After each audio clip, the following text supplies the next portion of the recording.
My name is Hudson, and I had the honor of having Daniel as what I consider to be my best friend for the better part of both of our lives. During our friendship, there were times where I incorporated myself into his life in ways that I didn't really belong. One of those examples was in 2017. Dan and Amy actually got married in this very building. Now, we all know that weddings are about the bride and groom, and somehow I seem to skip that important step because I arrived at a conclusion when I was thinking about what to get them for a wedding present that nothing says love and romance like a custom drawn picture of your husband and his best friend. But I'll do my best not to make this celebration about me. But in a way, it is. And in a way, it's about all of us in the unique and individual relationship we shared with Daniel. As I look at this group that's gathered here, I see a lot of people that I haven't met. And that was a pretty common experience when knowing Daniel.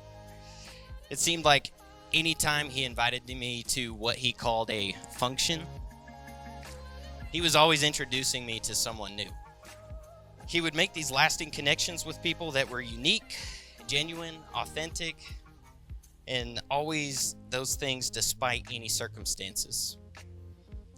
I'll always admire that about him, that he had the emotional capacity to truly connect with anyone regardless of their background or his situation. He had a unique ability to gather people from all distinct parts of life. And when I look back at those experiences, I realize one thing that brought people together in those situations, and it was the same for everybody, a deep love for Daniel. So I kind of think it's a little fitting that once again we find ourselves gathered together, people who may not know each other, but have so much commonality in our love for Daniel.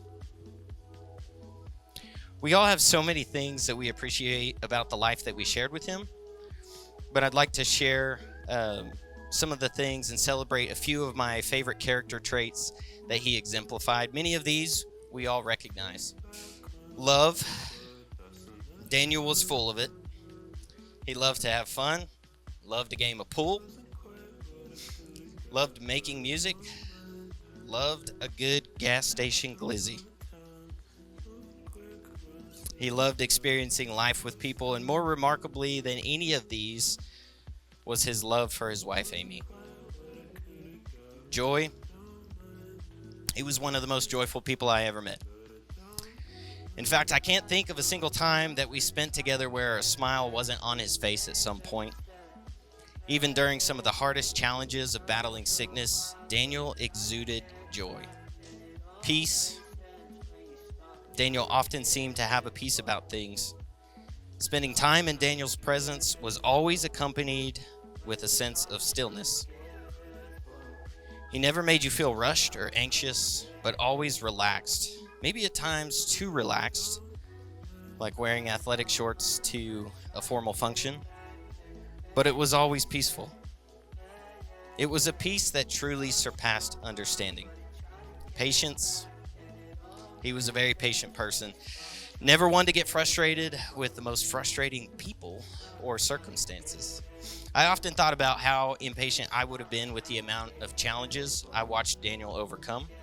Yet he always found a way to live fully in the good moments and patiently tolerate the difficult ones. Kindness. His kindness was apparent in his relationships with everyone around him, even if he hardly knew you. He would always be considerate and inclusive. His acts of kindness showed up in all types of ways, from speaking simple niceties to inviting you over for dinner. In fact, this shirt that I'm wearing, he bought it for me just because he thought it would be something I liked. So, he was wrong. I hate this shirt. Goodness. I saw a lot of goodness in Daniel's life. He never made people feel bad for who they were. A lot of people question what it is that makes you a good person. And fortunately for all of us, we're able to look at Daniel's life and tell you exactly what that is.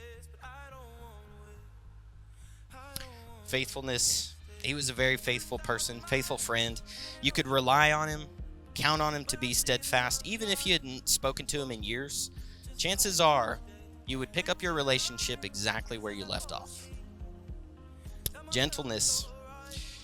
He had a lot of gentleness in the way that he lived his life. I think this is part of the reason everybody loved to be around him. Regardless of your flaws, mistakes, he never let shortcomings of other people get in the way of his mild demeanor. Maybe most extraordinarily was his self-control. I admired the way that he just maintained control of who he was in a lot of different things. I had fun doing almost anything with Daniel except one activity in particular, and that was gossip. Just because I couldn't get that guy to say a bad thing about anybody. But these are just a few of those examples of the fruitfulness that Daniel's life brought to everyone around him. There's a quote by Oliver Wendell Holmes, and it says that most people go to the grave with their music still inside them. But I can tell you that though it was cut short, he figuratively and quite literally played his music to the fullest. In a few moments, some family members and friends, they're going to come up here and say some nice things about Daniel. I'm laughing because he would make a joke about me still being in puberty with my voice cracking. And it may seem a little unstructured, but we have invited specific individuals to talk for this portion of the celebration. I know many of you here want to share things, so we've created a fellowship environment where you'll be able to talk and reminisce after these formalities. But I invite each of you here to celebrate with us the beautiful life that Daniel lived. I'm Darren. For those of you who don't know me, I'm Daniel's dad. And I've had the opportunity to be a father to one of the greatest men I know for 29, almost 30 years. This is probably one of the most difficult things for me to do, to stand before you and to speak at my own son's celebration of life service. It's not natural for a parent to say goodbye to one of their children in this way. Daniel's my firstborn son, and I'm going to miss him tremendously. Over time, the pain of this loss, it will ease, but the absence of his presence will never get any better for me. Deep grief is the price that you pay for loving deeply. And I deeply love my son Daniel as I do all of my children. I want to begin by saying to my wife Nikki and to all of my children that I'm not only sorry for my loss as a dad, but I'm sorry for your loss. I mourn as a dad, but I can't imagine how much or how difficult it is for a mom to mourn the loss of her child. Bethany and Jeremiah, Noel, Nathaniel, Samuel, Seth, Ariana. I'm so glad I got that right. I mourn as a dad, but I can't imagine what it's like to lose a sibling. And I'm sorry for your loss. Amy, especially, I'm sorry for your loss. You have lost the love of your life and your best friend.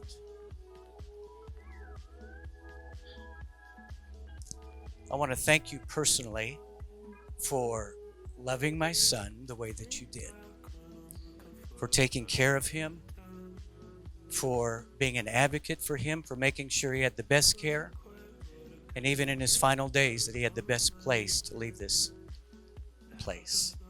Thank you for that. You and Daniel loved more, did more, experienced more, endured more in 7 years of marriage than most people love, do, experience, and endure in a lifetime. And I thank you for being a good wife to him. Last Saturday, I heard a conference speaker say that at the end of your life, it's not about what you take with you, it's about what you leave behind. We came into this world with nothing, and it is certain we will carry nothing out of it. On March 28th, Daniel left this life without any material possessions, but he left us so much. And what he left us was really not that which we can measure materially, but he left us a legacy of certain characteristics, and I want to share those with you really quickly. Daniel left us the example of what it means to persevere under duress and great suffering. I can honestly say I've never seen anybody so close to me suffer as much as my own son did. And yet never give up. He never gave up. He persevered, he pressed forward. I told him on several occasions, "You're the strongest man that I know." Secondly, he left us the example of how to show kindness and even gratitude in the midst of personal pain. Daniel would give you the gift of a smile even though he had to manage it through his own personal pain. And I can even remember at times in the hospital him apologizing to the nurses for inconveniencing them. Even at times when I had an opportunity to take care of him, he said, I'm sorry, Dad, for what you're having to do in the midst of his own suffering. He left us the example of hospitality. Daniel and Amy consistently used their home as a safe place for people to land. As a matter of fact, when my wife and I'd go over there, I never knew who was going to come down the steps because they always had somebody else living with them. But that's the way they were. They shared their home. Number 4, he left us an example of a great sense of humor. Daniel loved to laugh. Even if your joke was stupid, he still laughed at it. Number 5, he left us an example of what it means to seize the moments you have now rather than lamenting over what you may not have in the future. A lot of people, when they get the bad news that they only have so much time to live, will just kind of retreat and wait for death to come upon them. Daniel's answer to that was, let's go on vacation. Let's go to Europe. Let's go see the world. Let's experience all of life that we can. You remember Dr. Seuss books. He wrote a lot of children's books. He's not really a great philosopher, but he said some good things. And one thing that caught my attention was this: sometimes you will never know the value of a moment until it becomes a memory. And Daniel knew the value of a moment, and that's why there's so many people here today.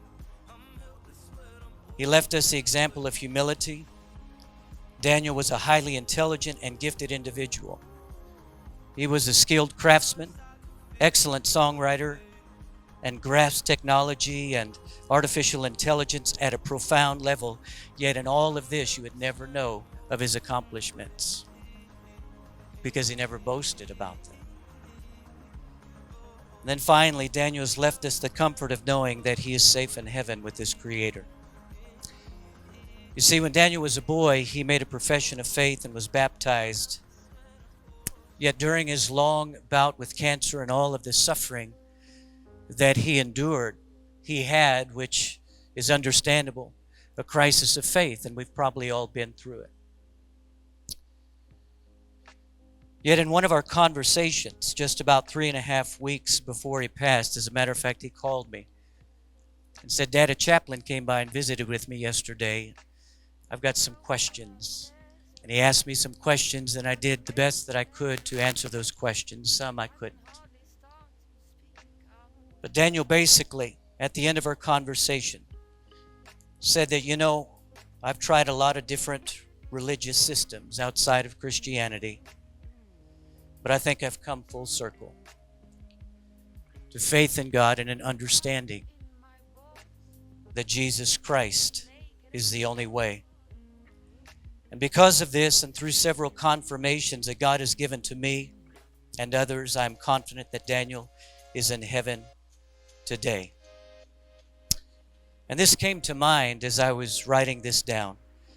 At the end of the day, when all is said and done, it wasn't false religion, the futility of humanistic philosophy, nor the emptiness of material possessions that Daniel clung to for salvation, but to Christ alone. Daniel has suffered a lot with the cancer that finally took his life, but I'm comforted by these words written by John the Apostle in Revelation 21:4 when he speaks of heaven. And God shall wipe away all tears from their eyes, and there shall be no more death, neither sorrow, nor crying, neither shall there be any more pain, for the former things are passed away. I want to close with this. For my son, right now and forever, what that verse means is this: no more cancer, no more chemo, no more surgeries, no more recoveries, no more doctor's visits, no more bad reports, no more anxiety about the future, and no more long days of enduring pain and just wishing for the night. No more. No more. I wrote this to him. Y'all can just be bystanders, I guess. Daniel, Dan the Man, Danathan, the Joker, Uncle Dan. Where do I even begin? You were my big brother for 26 years. I have so many memories growing up with you, and not a single one was negative. One of my earliest memories was you teaching me how to swing on our backyard playset. I dare say 90% of my fondest memories involved you in some way, from climbing trees to running around the neighborhood, sneaking in people's backyards, spying in their windows, of course, playing airsoft in the woods and paving trails. Thanks for letting me borrow your gun and never shooting me. To going on the best trips of my life, to the weekend hangouts at your place with the siblings, to the absolute littest house parties to grace the earth. You have always been there with a laugh, a goofy dance, a smirk, a side eye, and an encouraging word. I was always the most annoying little sister, but I don't have a single memory of feeling left out. Even when we would spy and snitch on you in high school for sneaking out, you never made me feel bad or got upset with me. You were and are the coolest older brother to look up to.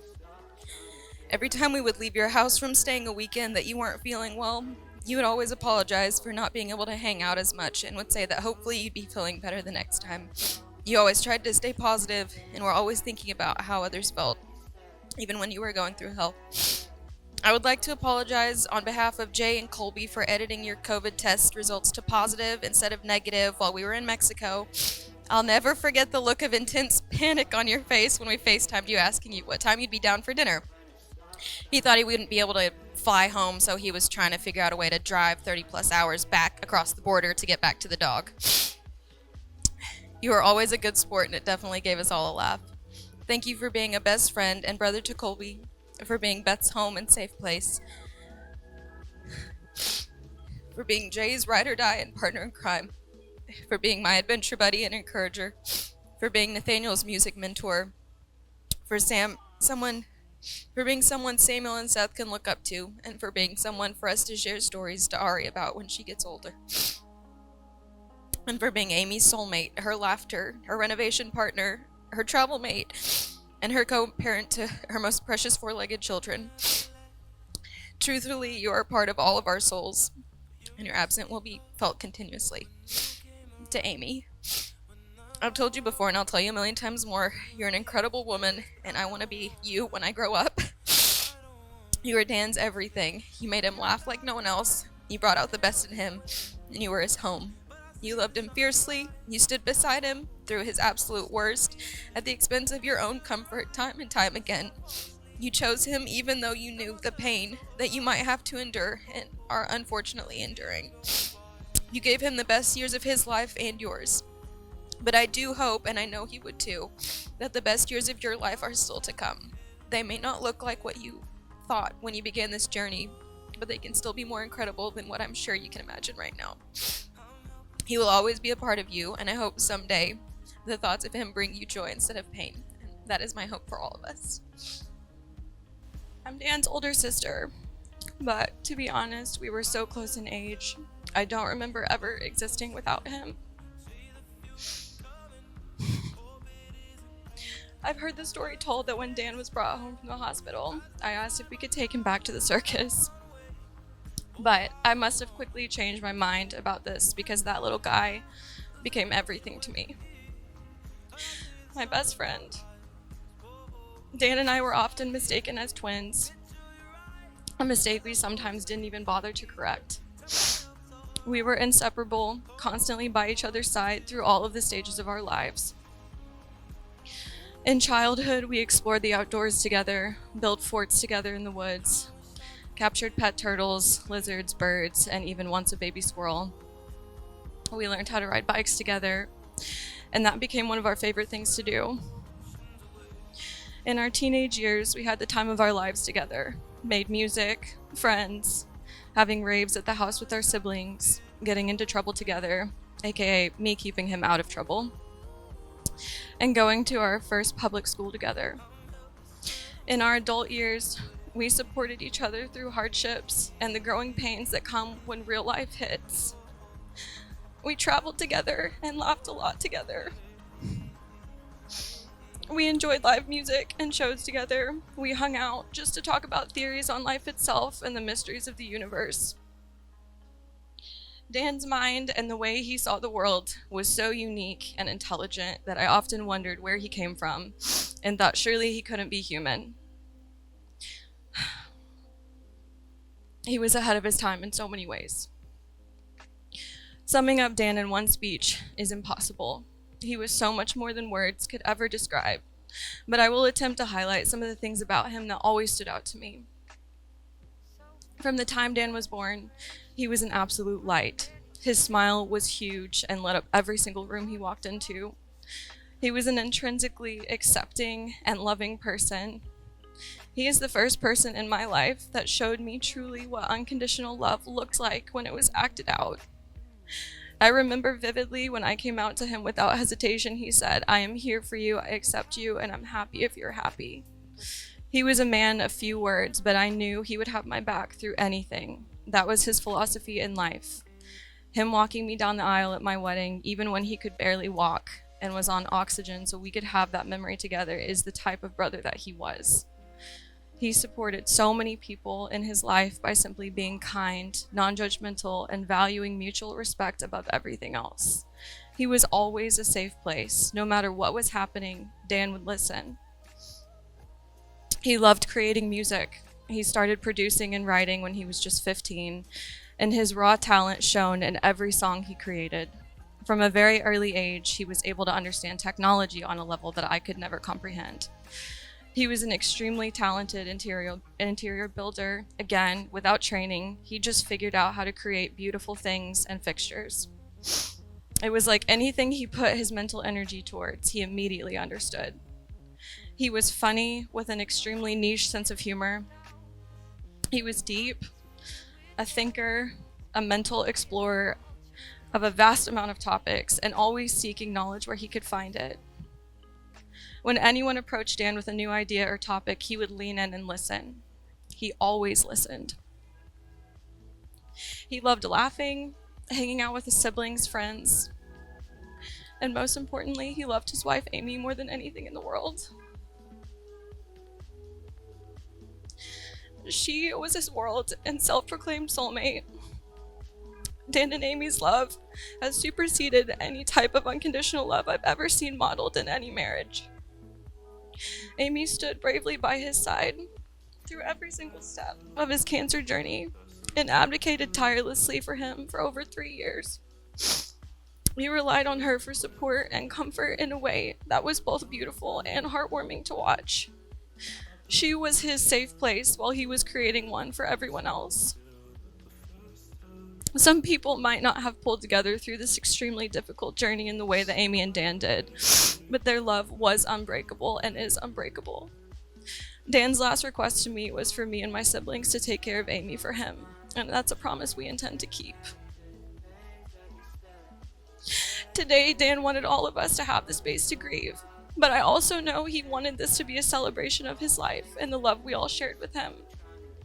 I know he is watching us right now smiling, maybe shedding a tear, but at peace and happy in his new, more expansive existence. We love you, Dan, and we are all grateful to have had the time we had with a soul like yours. Missing you will hurt for forever, but I know this pain is just the love we all carry for you in a different form. Until we see you again, we will celebrate everything that you did, everything that you are, and the legacy you left behind. I'm Andrea, and I had the pleasure of working with Dan for the past 6 years. And I firmly believe that the universe wanted Dan in my life. And I believe that because before I came to New Western, I was working at an ad agency, and the last pitch I went on was to the company that he was working at. And it was to work on an SEO project with them. So I would have worked directly with Dan had I stayed there. But I left for a new job. And then a couple months later, I shared on LinkedIn the job post. And I didn't know Dan, we weren't connected. And he messages me on LinkedIn, "I'm very qualified for this job. When can I interview?" And I'm like, wow. I was like, you can apply and the hiring manager will reach out. But he did. He was qualified. He got the job, and we started working together. And we went to lunch every day, us and other coworkers, and I have never laughed that hard in my entire life. He was so easy to make fun of, but he would also make fun of himself. We'd all be laughing till we cried. And the other thing that really stood out about Dan is he always spoke so highly of Amy. You know, a lot of people will complain about their spouses, but anything he ever said was just, he thought she hung the moon. Eventually we were like, can we see a picture of this girl? We see the picture and we're like, holy cow, that's your wife? How did you get her? He had a comb over at the time, and he was not fooling anyone. He dressed kind of nerdy. He would wear the same shirt every Wednesday. It was a white button down with 4 dots that would make squares. He wore a hat every Friday, Hat Friday. He was just so fun. I then transitioned to actually becoming his boss. And I was kind of like, this is kind of weird. Like, we were friends, now I'm your boss. But I'm so thankful that he was my first direct report because he was just the dream employee. He would always go above and beyond. He always had new ideas. I never had to ask him to do anything. He had already done it. He was just a dream. He never complained. He never caused issues. He was just an absolute dream to have as an employee. And he was fun to be around. Eventually, Matt joined the company, and I transitioned to a different role. So I was no longer his boss. So I was kind of relieved, like, we can just be friends again. And, you know, I believe that the universe really put him in my life because he changed my mindset and my outlook on life. And that's not an easy thing to do. Every day I just wake up so thankful now. And I always, you know, the most minor inconvenience that I'm sitting there wallowing in, I think it's a great day. It's a great life. And I literally just think of Dan every time. And I'm just so thankful. So some of those funny stories that always stick out to me, we were opening a new office and he was talking about the Raleigh office. And we were like, the Raleigh? What are you talking about?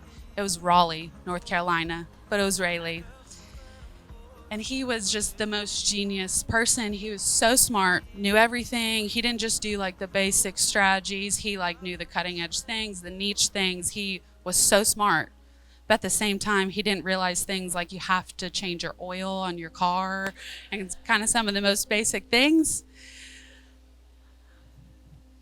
And what seemed to be the most unique about Dan to me was he would be away getting treatment, going through hell, and he would text me to check in with me and ask how I was doing, if I was okay, have I gotten promoted yet, why am I not running the place yet.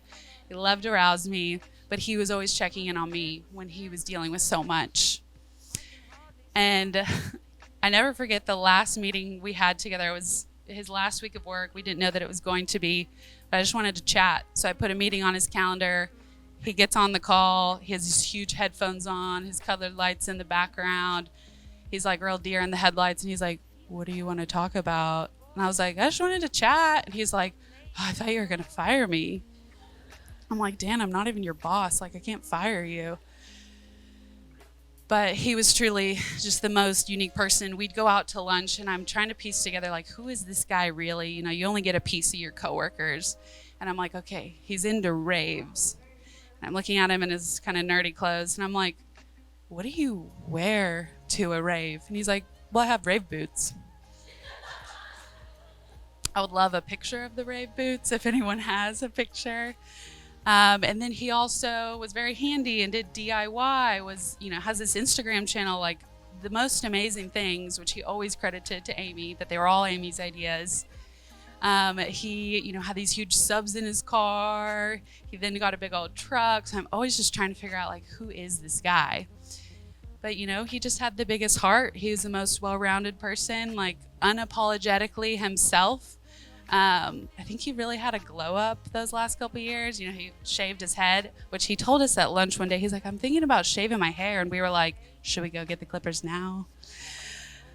But he just, to me, was so unapologetically himself and was such a unique, loving person. And I'm so thankful to have known him. And I truly think of him daily. And he really changed my life. I've had the opportunity to be Dan's manager, as Andrew alluded to earlier, for the past 2 years.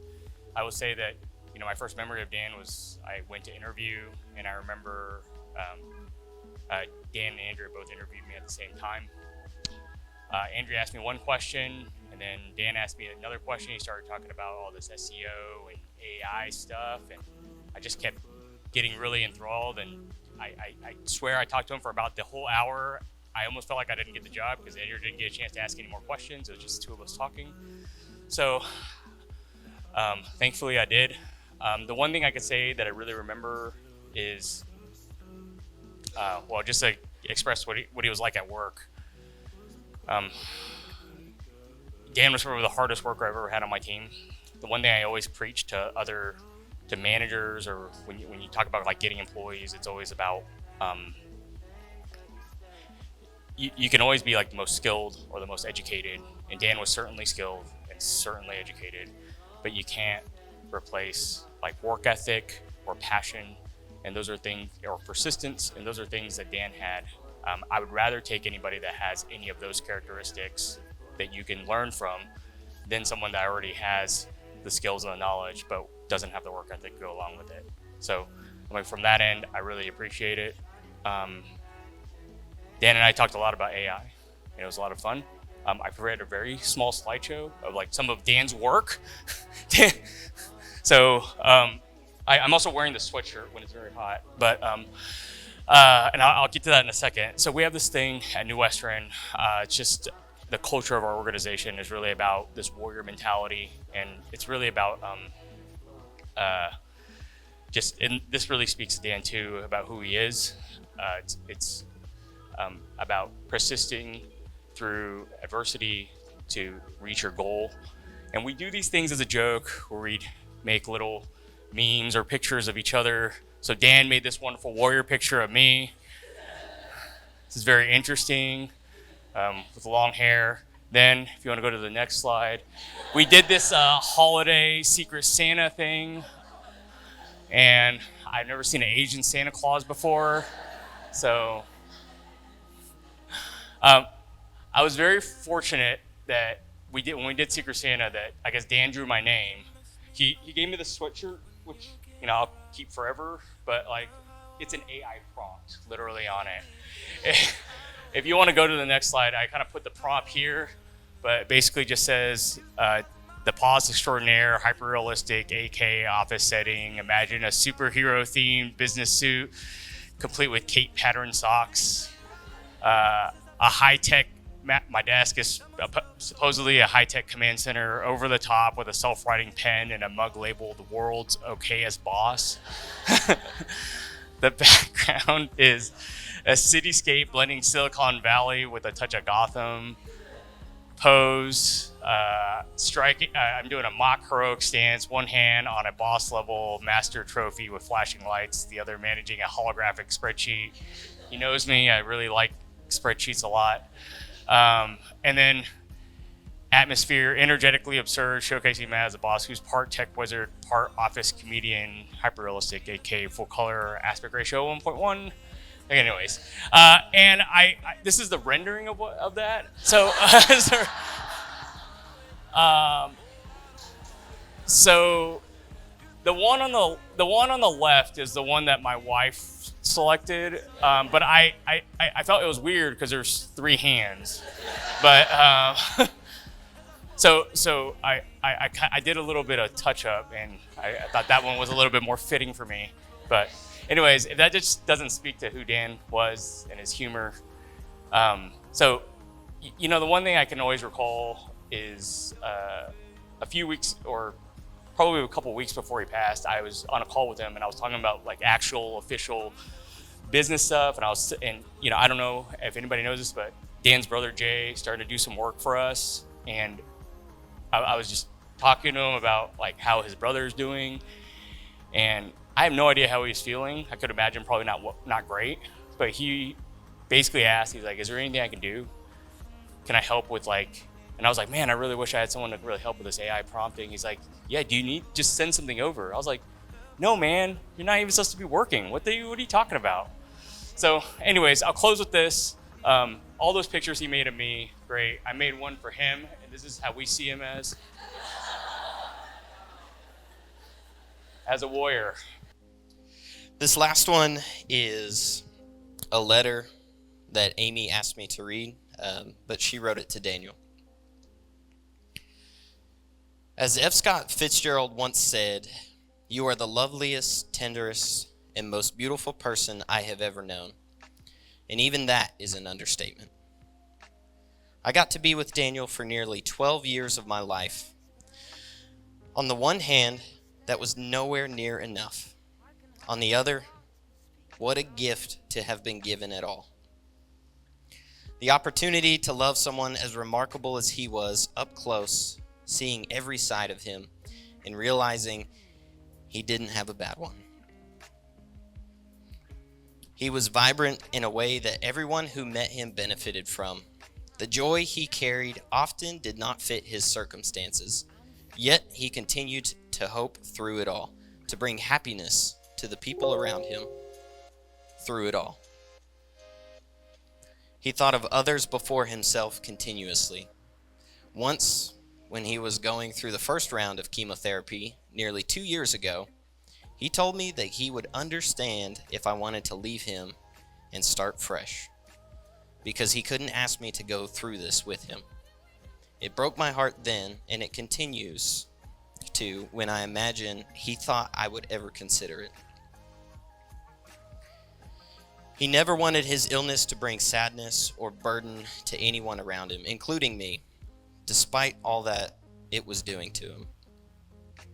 My favorite memories of him over the years are not the big ones like our wedding or the places we traveled, but all of the remarkably hilarious things he did every single day. Before he and I were even dating, he would play pranks on me because he loved to make people laugh.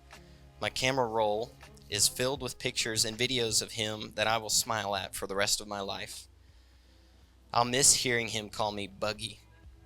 The way he carried me to bed, as he often did when I fell asleep on the couch. Listening to his awful attempts at whispering, which he never mastered. Randomly playing his songs that he made around him just to make him uncomfortable. Hearing him say he was going to brush his tooth every night.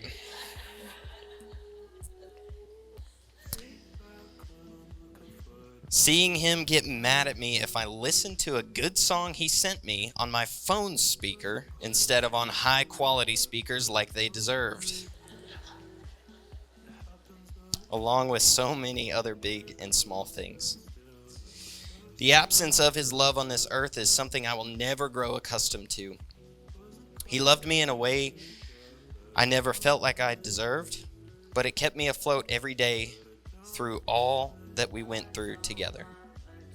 He was my closest friend, and moving forward without him doesn't feel right or fair, and I will never understand why it happened to him. He told me he felt the purpose of life was to find as much joy and pleasure as you can in the years you have, and I know he did that. He was passionate and talented in more things than anyone I know. An expert at creating music, incredible woodworker who could take on any renovation project head on, knowledgeable on technological innovation like artificial intelligence, and even worked with a team to build an AI website during chemo. He loved researching and learning everything he possibly could, and I admire him so much for that. My interests often started and stopped when they became too complex, but he always had the persistence to see his through. He was passionate about so many things: music and concerts, movies, craft beer, food, playing pool, cars, and LED lights, just to name a few. He changed most light bulbs in our house to color changing ones that I now get to smile at every night when they change to neon blue right at the program time that he set them up for. I wish so terribly that he would have been one of the ones who was given 80 plus years of his life to enjoy all the things he loved. The world would have been a better place because of it. But he always said he didn't want to grow old. I laugh now and curse the skies, telling him he got his stupid wish. I spent the best 12 years of my life with Daniel. Despite every challenge, I would do it all over again. Getting to love him and be loved by him again. I think many people thought I helped carry him through the past 3 years as he fought cancer. But really, he carried me. His resilience and commitment to take life for whatever it gave him and make the best of it anyhow inspired me to put one foot in front of the other. I admire him so much and the qualities that made him such an incredible partner, sibling, friend, child, co-worker, and even acquaintance. I want to be generous like he was, love like he did, seek the truth as he would, and have fervor for life that defies all reason. I hope I can work to give the world even a fraction of the beauty he brought into it, to carry his legacy forward. I know Daniel's hope would be that we funnel the collective grief we now carry into love and redistribute it into the world with the same generosity and intensity that he did. To end with one of my favorite quotes by Ehaim Ora that Daniel's life exemplified so well: you have to resurrect the deep pain within you and give it a place to live that's not within your body. Let it live in art, let it live in writing, let it live in music. Let it be devoured by building brighter connections. Your body is not a coffin for pain to be buried in. Put it somewhere else.